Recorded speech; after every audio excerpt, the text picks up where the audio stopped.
Hey guys, welcome to Straight Razor tutorial.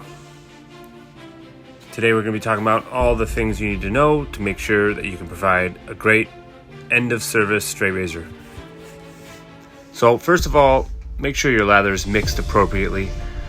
If it's not, you tend to have a drier lather that doesn't spread as easily, so you end up using more. It can actually get pretty messy when using the concentrate. Personally, I buy my lather pre-mixed, so it's always perfect. Once I apply, I spread it evenly as much as I can. I go from temple to mustache, and then I go up the sides of the nape and underneath. It's important we don't take too much lather because we want to see those natural lines that we left from our haircut. Last thing we want to do is take our straight razor too high and end up with a line that we have to blend out afterwards. Make sure you use 30-degree angle. Always keep in mind that 90 is perpendicular and half of that is 45. So as long as you're under the 45-degree mark, you'll probably be in the right ballpark. Pull the skin when needed to create tension to make sure that you get a smooth stroke. Make sure all your strokes are downward with the grain, and most importantly, make sure you have a light touch.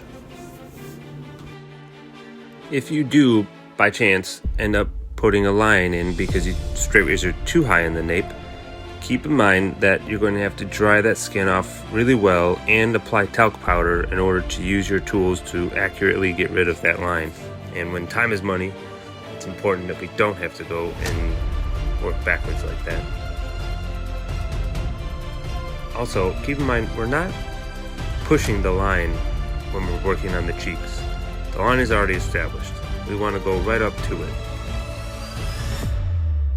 This creates a more defined cheek line that many people are looking for when they get a beard trim at a professional barbershop. Clean up the client. Next, we're going to be applying aftershave. It's important that no matter what, we clean every client up with aftershave when we're done.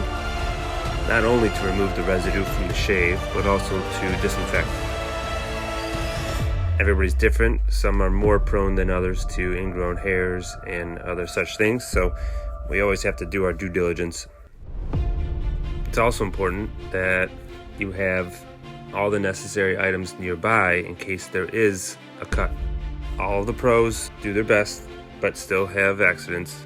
Hopefully you don't, but if you do, be ready.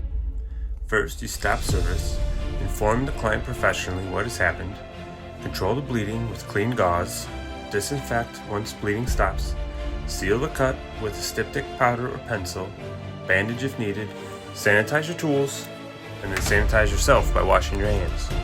I hope you enjoyed the video. Check out Level Headed Academy on Skool for more.